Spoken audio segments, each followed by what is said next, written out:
오늘 말씀의 제목을 한번 따라 하시겠습니까? 축복의 근원이 되시는 하나님 넘버 4. 첫째 날도 축복의 근원이 되시는 하나님, 둘째 날도 축복의 근원이 되시는 하나님, 셋째 날도 축복의 근원이 되시는 하나님, 넷째 날도 축복의 근원이 되시는 하나님. 어쩌라고 똑같은 제목을 4번이나 하는 거예요. 누가 쿡 찌르면 튀어나오라고. 우리 하나님은 축복의 근원이 되시는 하나님이십니다. 하나님의 인식 속에 그분은 축복의 하나님이시다. 축복이라는 단어 속엔 배후에 반드시 하나님이라는 존재를 기억하십시오. 그 하나님은 자기 백성을 뭐 하기를 원하신다? 축복하기를 원하신다. 이것도 틀렸더라고. 하나님 우리에게 축복을 주시는 분이 아니라 하나님이라는 인식 자체가 축복인 거예요. 이해가십니까? 하나님을 인식한다는 것은 그게 복인 거예요. 하나님을 인식하는 순간 하나님과 나는 하나가 되는 거예요. 그래서 축복의 개념은 구만의 정천 머나먼 곳에 있는 것이 아니라 우리가 뭐 발자와 요행과 재수가 좋아서 어쩌다가 뭐 그 복이 어떻게 나한테 오겠어, 나는 복과 상관이 없는 이런 게 아니라 하나님을 인식하면 나는 내 안에 복이 있음을 깨닫게 되는 것이죠. 여러분, 제가 증명을 해보일까요? 자, 우리의 시각으로 물체를 봅니다. 어떻게 보는 건지 혹시 아세요? 내 눈으로 보는 것 너무 당연하게 생각을 하시죠? 그러나 시각을 잃어버리면 보일까요? 안 보일까요? 안 보입니다. 아니, 시각은 멀쩡해도 불을 끄면 보일까요? 안 보일까요? 안 보입니다. 왜 내 눈이 멀쩡한데 불을 끈다고 안 보일까요? 뒤집어 말하면 시각이라고 하는 것은, 물체를 본다고 한다는 것은 빛이 있어야 보이는 거예요. 그 빛이 그 물체를 향하여 비추고 그 물체의 보인 모습이 반사가 돼서 내 시각으로 들어와서 내 시각이 그것을 망막에서 상을 맺히고, 상을 맺힌 다음에 인식을 하고 내 뇌에서 그 물체가 이렇게 생겼구나, 이 정도 거리가 떨어져 있구나, 이게 무슨 색깔이구나. 오늘 상록교구에서 뭐 빨진 옷저 파남보 가지가리 색깔로 입었어요. 어떻게 구분합니까? 빛이 있었기 때문이죠. 빛은 파장이고 입자입니다. 그러니까 시각이라고 하는 것은 빛이 있어야 어떤 물체를 인식해낼 수가 있습니다. 우리는 너무 당연하게 그냥 눈을 갖고 다니기 때문에 보는 게 당연한 것 같지만, 사람의 시각을 가지고 어떤 물체를 인식하기 위해서는 아주 정교하고 아주 최고 수준에 있는 메커니컬, 어떤 기계적이고 아주 논리적이고, 그리고 하나님께서 상상할 수 없는 원리와 원칙으로 우리로 하여금 물체를 파악하게 하는 거예요. 그러니까 시각이란 뭐냐? 어떤 것을 딱 인식해서 내 시각에 상이 들어오면 그때 그 물체가 내가 보이는 거예요. 이해가 되시겠어요? 그러니까 어떤 것을 인지한다는 것은 그와 지금 동시에 하나가 되고 있습니다. 전 여러분이 지금 다 보고 있거든요. 여러분들 제가 보이잖아요. 시각 때문에 그런 거거든요. 그 순간 저와 여러분은 동일한 공간에서 서로를 인지하고 서로를 확인하고 함께하고 있음을 알게 됩니다. 무엇을 통해서? 시각을 통해서. 자, 청각은 어떻습니까? 귀에 청각이 있어야 돼요. 청각은 소리를 듣습니다. 소리는 뭐예요? 소리는 파장입니다. 진동과 진폭을 하면서 들리는 거예요. 예를 들어서 이거는 어떤 물체를 침으로 인해서 진폭과 진동이 세게 치면 세게 멀리 가는 것이고, 살살 치면 작게 그리고 가까이 가는 거예요. 그런데 그 진폭과 진동을 내 청각이, 하나님께서 내 청각을 여기서 그것을 인식하게 만듭니다. 소리를 인식하게 만들. 그래서 이 소리를 들으면서 이 소리가 뇌에 들어가서 이게 무슨 소리다? 종소리네. 이게 무슨 소리지? 컵이 깨지는 소리인가? 인식해냅니다. 귀에 무슨 인식이 있나요? 귀는, 청각은 뭐만 해요? 소리만 들어요. 파장과 진폭과 진동을 여기서 그냥 느끼는 거예요. 느끼면 내 뇌에서 청각을 담당하는 뇌에서 이게 무슨 소리다, 사람의 소리다, 짐승의 소리다, 느끼는 순간, 인지를 하는 순간 그 소리하고 나는 알게 되는 거예요. 당연하죠. 감각이란 그래요. 센스라는 것이 그래요. 후각은 어떻습니까? 무슨 냄새야 이거? 어떤 거에 냄새도 마찬가지예요. 냄새가 뭐예요? 역시 파장이고 입자예요. 공기 중에서 이런 냄새 입자들이 뭐 꽃가루가 됐든지 뭐가 됐든 수증기가 됐든지 하고 후각에 들어와서 여기서 뭔가를 느끼게 합니다.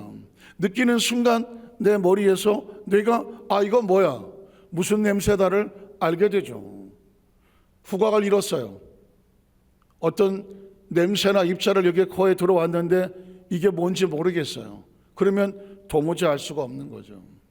시각은 물체를 보게 하고, 청각은 소리를 듣게 하고, 후각은 냄새를 알게 하죠. 미각은 어때요? 굳이 빼지는 않겠습니다. 굳이 빼지 않아요. 그러나 맛을 보려면 어떻게 해야 돼요? 봐야 되죠. 그래서 혀를 대면서 이게 무슨 맛이다, 뭐 짜다, 시다, 맵다, 달콤하다, 이걸 뭐라 그래요?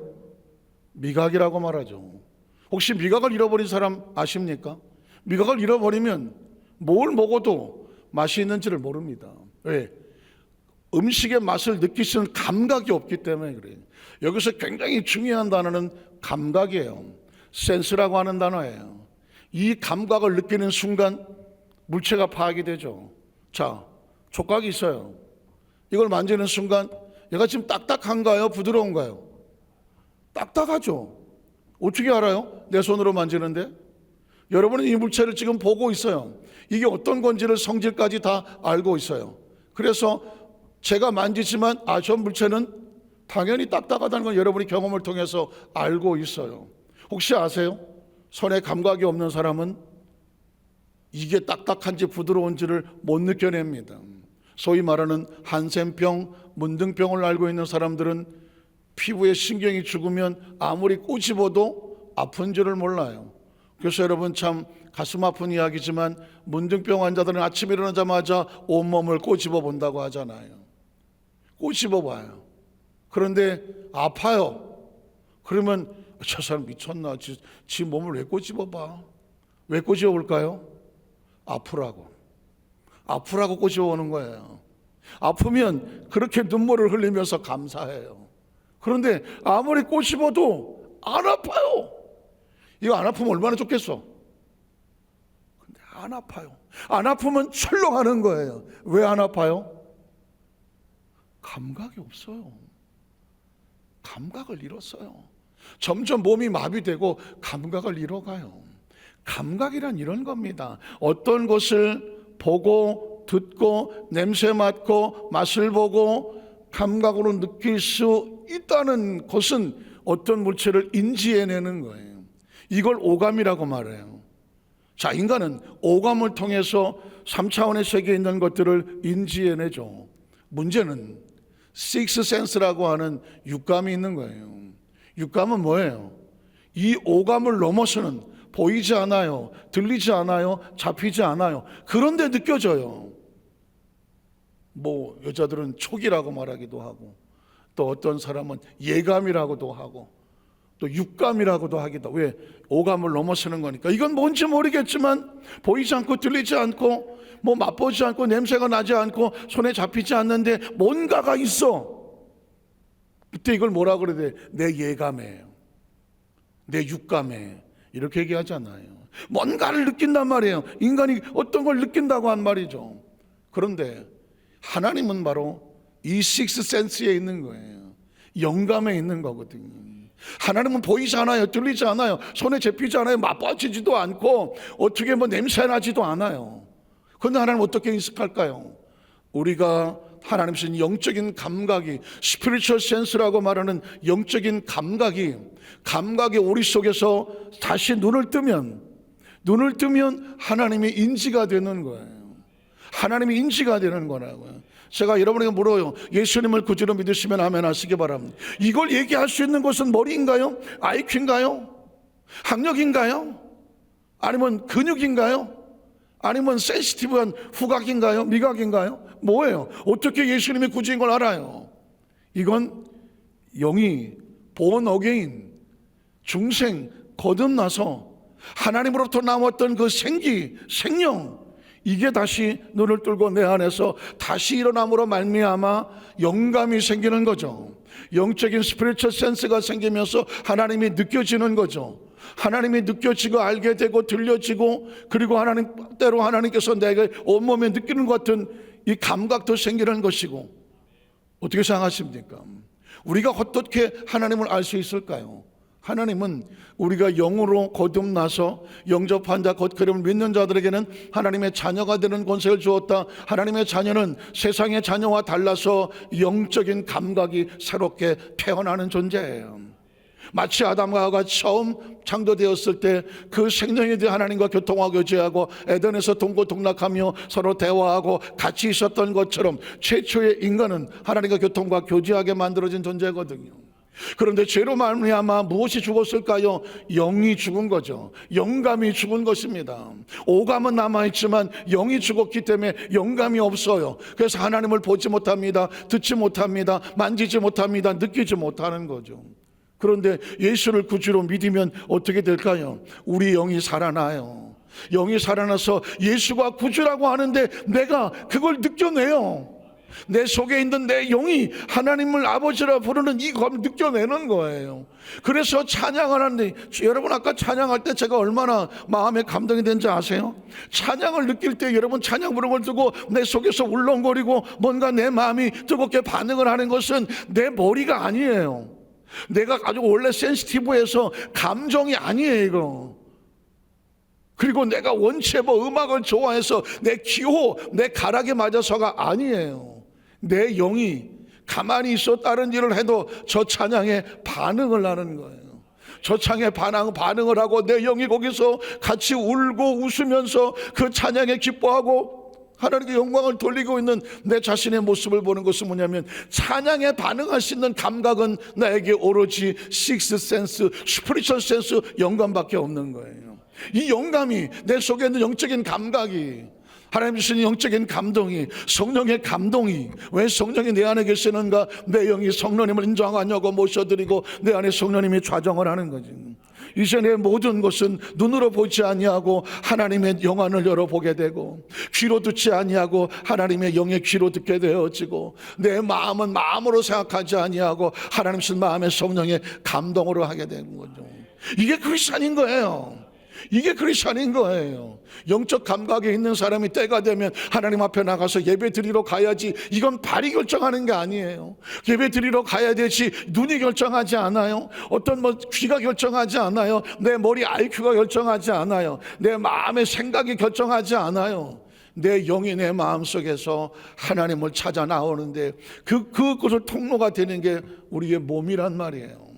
그러니까 더 정확하게 말하면, 하나님을 인식해내면, 눈이 시각에 인식하면 물체가 보이는 것처럼, 귀가 소리를 인식하면 무슨 소리인지 들리는 것처럼, 냄새가 오고 후각기관에서 인식을 하면 냄새를 알아차리는 것처럼, 혀가 어떤 음식의 맛을 미각으로서 인식하면 무슨 맛이다라고 정의를 하는 것처럼, 내 손으로 만졌을 때 이건 딱딱하고 이건 부드럽다라고 이 감각이 느껴내는 것처럼, 하나님을 인식하면 하나님이 느껴지는 거예요. 하나님을 인식하면 하나님의 복이 찾아오는 거예요. 아니, 하나님 복이 내 속에 들어와 있는 거예요. 이런 물체가, 시각이 있고 빛이 들어오면 물체가 통째로 내 눈에 들어오잖아요. 내가 볼 수 있는 시력 안에서 통째로 지금 들어오잖아요. 어떤 소리든지 내가 내 가청 능력 안에서 귀의 소리가 들리잖아요. 이게 무슨 맛인지 모르겠지만 일단 여기다 갖다 대면 무슨 맛인지 알 수 있잖아요. 저기서는 냄새가 뭔지 모르겠지만 조금만 내 안에 들어와서 터치만 되면 무슨 냄새인지 알잖아요. 하나님이라는 것은 인식을 하는 순간 하나님의 통째로 나에게 들어오는 거예요. 인식이 되십니까? 하나님이라고 인식을 하면 하나님이 통째로 내 안에 들어오는데, 하나님의 축복은, 하나님은 복의 근원이시라 복은 여기 있다 저기 있다 하는 것이 아니라 하나님을 내가 인식하면 하나님의 복이 내 안에 가득 차는 거예요. 내가 복 있는 존재가 되는 거예요. 이해가 되시겠습니까? 아니 나는 축복을 조금밖에 못 받았어. 못 받은 게 아니에요. 하나님을 조금밖에 모르는 거예요. 내가 하나님을 인식하는 것만큼 하나님의 복은 내 안에 들어와 있게 돼 있어요.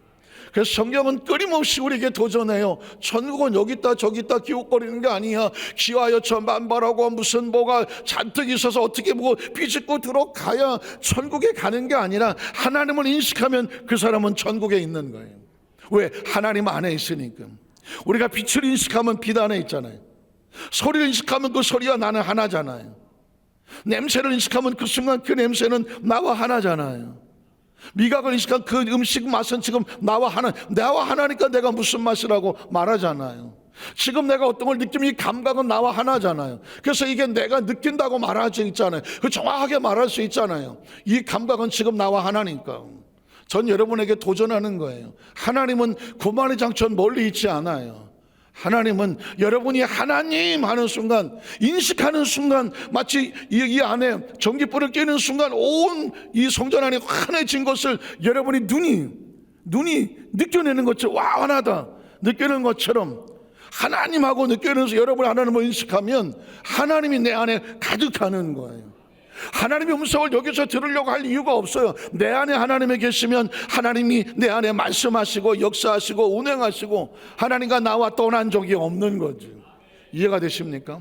여러분 이걸 엄청난 여러분의 도전을 하는 거예요. 이때까지 이런 얘기를 들어본 적도 없었을 거예요. 깨닫지 않으면 귀 있는 자는 들을지어다. 왜? 하나님은 그렇게 멀리 눈으로 보는 존재가 아니다. 하나님의 음성은 귀로 듣는 존재가 아니다. 하나님의 말씀은 배워서 하는 존재가 아니다.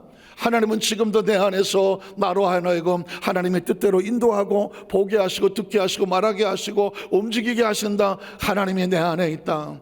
그래서 내가 하나님 안에 있으며 하나님이 내 안에 있다. 어제도 말했지만 예수님께서 나와 내 아버지는 하나다. 아버지와 나는 하나다.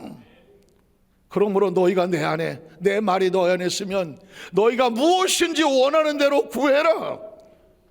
구할 것도 없어. 하나님이 내 안에 계시니까 내가 무엇이 필요한지, 나의 삶에 무엇이 있는지를 가장 잘 알고 계신 분이 누구예요? 하나님이에요. 구하고 찾고 문을 두드린다는 얘기 자체가 하나님에 대한 하나님이 나를 모른다고 생각하니까 구하는 거야. 하나님 나 빵 주세요. 왜? 배고파요. 하나님이 밖에 있으니까 밖에서 있는 거 빵 달라고 그러지. 하나님 나 좀 도와주세요. 왜? 나 힘들어요. 하나님이 어디 있으니까 도와달라 그래요? 밖에 있으니까 도와달라 그러지. 하나님이 내 안에 있다니까요. 하나님 내 안에 계시고 내가 하나님 안에 있는 거예요. 그분은 내가 무엇이 필요한지, 무엇 때문에 힘들어하는지, 무엇 때문에 눈물을 흘리고 있는지 그분은 이미 다 알고 계시는 분이에요. 그러니까 어떻게 하나님 있는 상황을, 지금 내 상황이 이런데 이 상황을 인식하는 게 아니라 이 상황 가운데 역사하시는 하나님을 인식하는 거예요. 이해가 되세요? 내가 하나님 이런 문제 때문에 어려움을 당합니다. 그러나 난 하나님 이 문제에 내 감각과 생각을 빼앗기지 않습니다. 하나님을 인식해냅니다. 병이 들었지만 이 병으로 인해서 내가 어떻게 되지? 나 병 때문에 이러고 이런 것을 내 생각을 여기다 빼앗기는 것이 아니라 하나님, 내가 원치 않게 내 안에 이런 육신의 질병이 다가왔지만 나는 이 병을 인정하는 것이 아니라 병이 들어왔음에도 불구하고 이 병을 치료하시는 하나님을 인식합니다. 이해가 되시겠어요? 그래서 매 순간마다 내 머리와 생각은 다른 데 쓸데없는 곳에다가 에너지 소비하지 않는다. 내게 주어진 모든 감각을 가지고 나는 하나님을 인식할 뿐이다. 하나님을 인식해내는 것. 시각이 어떤 물체를 보고 인식해내는 것처럼, 귀 청각이 소리를 인식해내는 것처럼, 감각이 물체의 어떤 것들을 인식해내는 것처럼 나는 하나님이라고 내가 인식을 하는 순간 하나님의 나라는 통째로 내 안에 나와 함께 하시는, 내가 왜? 하나님을 인식했기 때문에. 그걸 다른 말로 말하면 성령님을 인정합니다. 환영합니다. 모셔드립니다. 바람같이 불같이 생수같이 역사하여 주시옵소서. 조영기 목사님이 우리에게 가르쳐 주신 게 그거예요. 성령님은 인격적인 하나님이다. 그러므로 성령님을 인정하고 환영하고 모셔들어라. 저는 거기서 죄송하지만 한 발자국 더 나갑니다. 그 성령님은, 내가 성령을 떠나지 않은 한 항상 그 성령님은 내 안에 계셨다. 지금도 안에 계신다. 그 성령님은 지금도 내 안에서 하나님의 시각을 가지고 세상을 바라보기를 원하신다. 하나님의 청각을 가지고 세상의 소리를 분석해내기를 원하신다. 하나님의 이 할 수 있는 이 언어의 능력을 가지고 내가 하고 싶은 말이 아니라 하나님이 하고 싶은 말을 하게 하신다. 내 삶의 필링 느끼는 것을 내 감각으로 느끼는 것이 아니라 하나님의 상황 속에서 하나님 느끼게 하시는 것으로 내가 느끼기를 원하신다. 하나님의 눈으로 바라보면 세상이 달라 보이죠. 하나님의 귀로 들으면 세상이 다르게 들릴 거예요. 여태까지 막 들렸던 것, 내 생각을 들었던 것들이 아이고 스트레스했던 것들이 하나님의 생각으로 바꿔드리면 이 상황 속에 하나님이 지혜를 주시려고 하는가? 이걸 통해서는 못 깨닫게 하시려고 하는가? 이게 안 되는 거 보니까 하나님 이 길을 막으시고 이 길을 여시려고 하시는가? 하나님께서 이런 걸 통해서 내가 앞으로 더 큰 그릇이 되려고 하면 이런 상황도 품고 이겨내고 소화시킬 수 있는 영적인 소화력을 늘리려고 하시는가? 나에게 이 모양 저 모양으로 훈련의 거리를 주시는가? 벌써 해석하는 능력이 내 머리 해석이 아니라 하나님의 관점으로 해석이 되잖아요. 이런 의도와 사고를 가지고 있어야 그 다음에 하나님의 말씀이 선포가 돼도 그 말씀 속에서 들려지는 하나님의 인식. 성경은 그래서 무슨 책이냐? 성경을 펼치면 하나님이 인식되는 거죠. 하나님의 인식, 창세부터 계시록까지는 어느 장면을 열더라도 하나님이 인식되어지는 순간 그게 이제 우리 마음판에 말씀이 씨앗이 되어져서 내 마음속에 말씀을 품으면 인식이 되니까 치료의 말씀을 들으면 치료의 열매가 맺어지고, 축복의 말씀을 들으면 축복의 열매가 맺어지고, 은혜의 말씀을 들으면 내 안에 은혜가 생기고, 용기의 말씀을 들으면 새로운 용기가 생기고, 그래서 각자 마음의 밭에 하나님의 말씀이 씨앗이 심겨지게 되면 오늘 이 시간 여러분은 무엇을 받으러 왔습니까? 씨앗을 받으러 온 것이죠. 하나님의 축복의 말씀에 씨앗을 받으러 온 것입니다. 그러면 내 안에 이미 하나님이 계시니까 하나님, 나는 이 말씀을 레마로 믿습니다. 그래? 그러면 그 말씀이 내 안에서 싹을 틔고 줄기를 뻗고 가지를 뻗어서 열매를 맺게 하실 거다. 여러분이 지금까지 한 얘기를 여러분이 만약에 1.1핵도 다 이해가 되신다면, 정말 다 이해가 되신다면, 저게 무슨 소리지? 하고 깨웃깨웃 길어지는 것이 아니라 정말 이해가 되신다고 하면 여러분은 적어도 이 지구상에서 가장 최고의 차원에서 하나님을 만나고 경험하고 인식하고, 그리고 이후로 매일매일 순간에 저와 여러분의 삶의 현장 가운데 내가 축복을 찾아다니는 것이 아니라 축복이 저와 여러분을 찾아오는 것을 경험하고 체험하게 될 것입니다. 왜? 하나님은 바깥에 있지 않기 때문에, 우리는 하나님을 찾아다니지 않기 때문에, 하나님이 내 안에 계심으로 내 안에 계신 하나님께서 축복을 움직이는 대로 물된 동산처럼 밀려오게 할 것입니다. 한번 따라하실까? 나는 축복의 하나님을 믿습니다. 축복의 하나님이 내 안에 계심을 믿습니다. 내 속에 계심을 믿습니다. 나는 축복을 구걸하지 않습니다. 찾아다니지 않습니다. 내 안에 계신 하나님께서 말씀대로 믿고 바라보고 꿈꾸고 나가면, 좌우로 흔들리지 아니하면 그 축복이 내 삶에 열매 맺게 하실 것을 믿습니다. 믿으십니까? 벌써 9시 11분이 되어버렸네. 오늘 본문만 한번 보고 말씀 마칠게요. 창세기 12장 1절로 3절은 아마 앞에 많은 부분 생략하겠죠. 창세기 12장 1절로 3절을 볼게요. 하나님은 어제도 얘기했지만 아담과 하와를 창조하시고, 그리고 형상과 모양을 주시고, 거기다가 복도 주시고, 거기다가 생기도 주시고, 그러니까 아담과 하와는 하나님에 대한 인식으로 꽉 들어차 있는 사람이에요. 이 사람에게는 죽음이 없고 저주가 없고 가난이 없고 상처가 없고 눈물이 없어. 왜? 하나님과 하나니까. 그래서 에덴을 통째로 주셔도 하나님이 염려하지 않아요. 그런데 왜 에덴에서 쫓겨나나요? 하나님의 인식이 아닌 다른 것에 감각을 뺏기고 사고를 뺏기고 시각을 뺏기고 청각을 뺏기고 마음을 뺏기고 누구한테? 뱀에게. 먹음직도 뭐 지혜롭게 할 건 탐스럽고 보기 좋고 다 뺏기고 말았습니다. 사실은 신앙생활의 영적 싸움은 이 싸움이에요.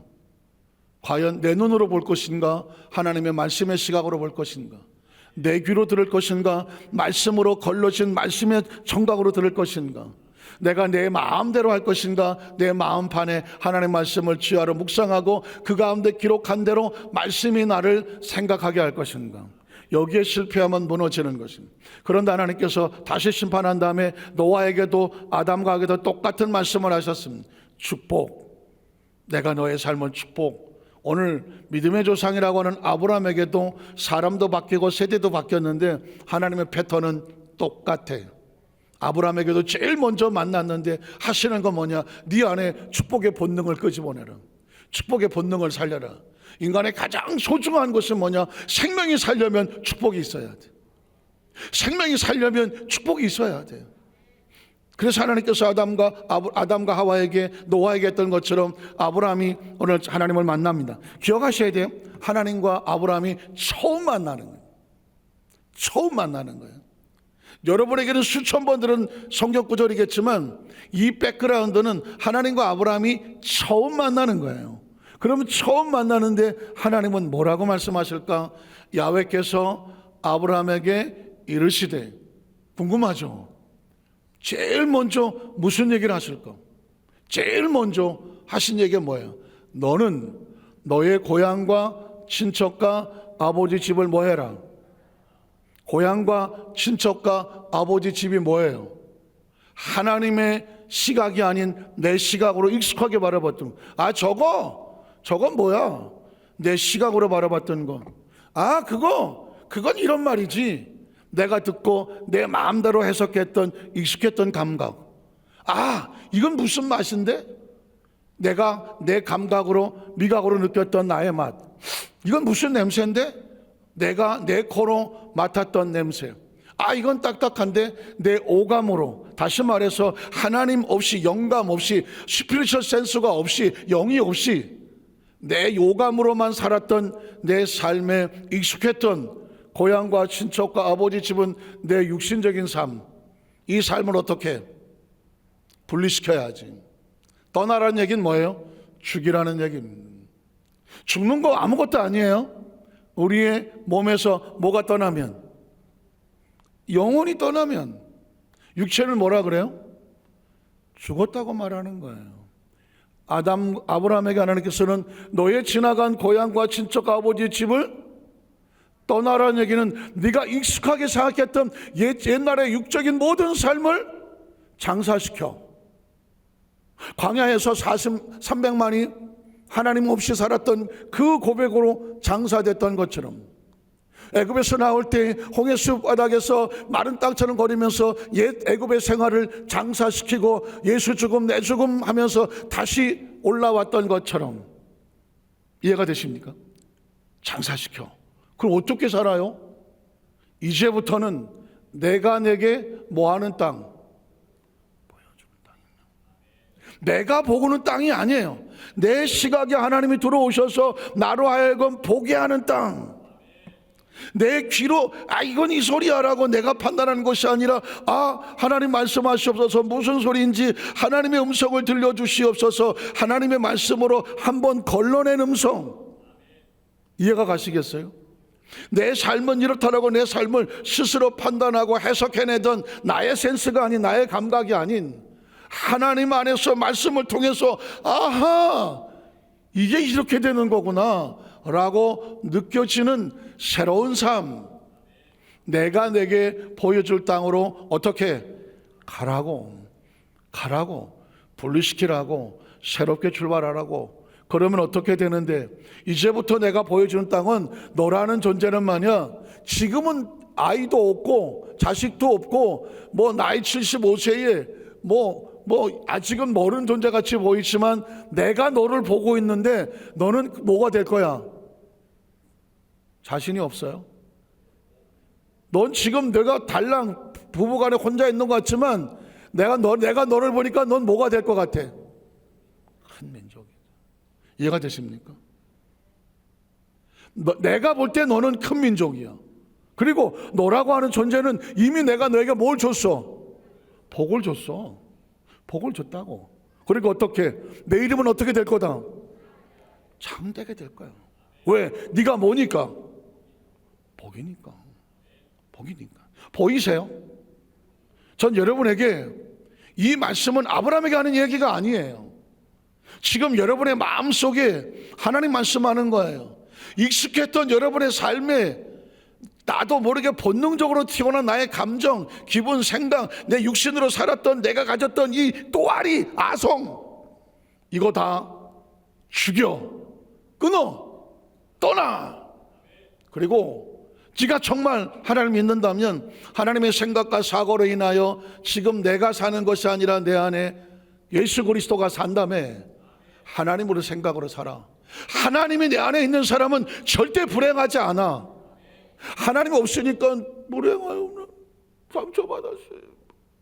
아유 나는 이러고 살아. 내 안에 하나님이 있는 사람은 누구도 상처 줄 수가 없어. 왜? 하나님이 내 안에 있다고 믿는 사람은 내가 복이야.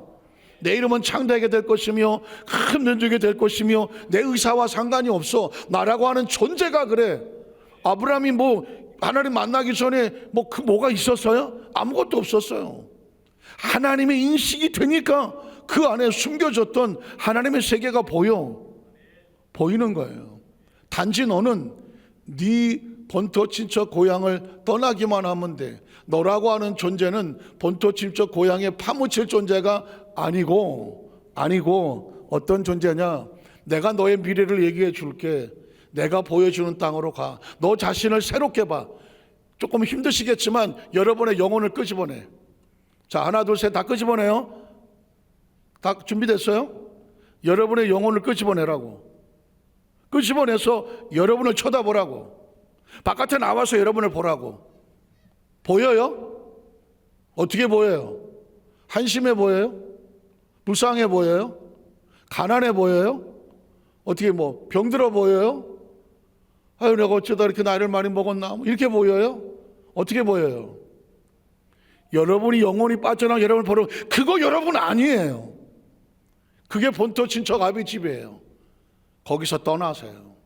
그리고 여러분 자신을 지금 이 순간에 새롭게 바라보세요. 내가 너에게 너의 자신을 새롭게 보여줄게. 내가 너로 큰 민족을 이루고, 한번 따라, 내가 너로 큰 민족을 이루고.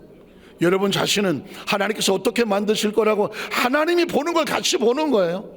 큰 민족을 이루고 내 이름은 창대하게 될 것이며 너는 복을 받아서 천하 모든 민족이 누구 때문에? 너 때문에 무엇을 받을 것이다? 복을 받을 것이다. 이거 하나만 가슴에 끌어안고 이 성전을 나갈 때 끊임없이 여러분은 잠을 자기 전에도 여러분을 스스로 여러분의 영혼을 바깥에 끄집어내시고 여러분의 모습을 보십시오. 그리고 그렇게 보십시오. 너는 복 있는 사람이다. 너는 축복받은 사람이다. 너는 성공하는 사람이다. 너는 하나님 앞에 칭찬받는 사람이다. 구원받은 사람이다. 여러분의 자신을 그렇게 끊임없이 여러분을 그렇게 바라보십시오. 상상하시고 축복하십시오. 선포하십시오. 그러면 기침한가요? 얼마나 편안하게 잠을 자겠어요. 꿈을 꿔도 그렇게 꿈을 꿔.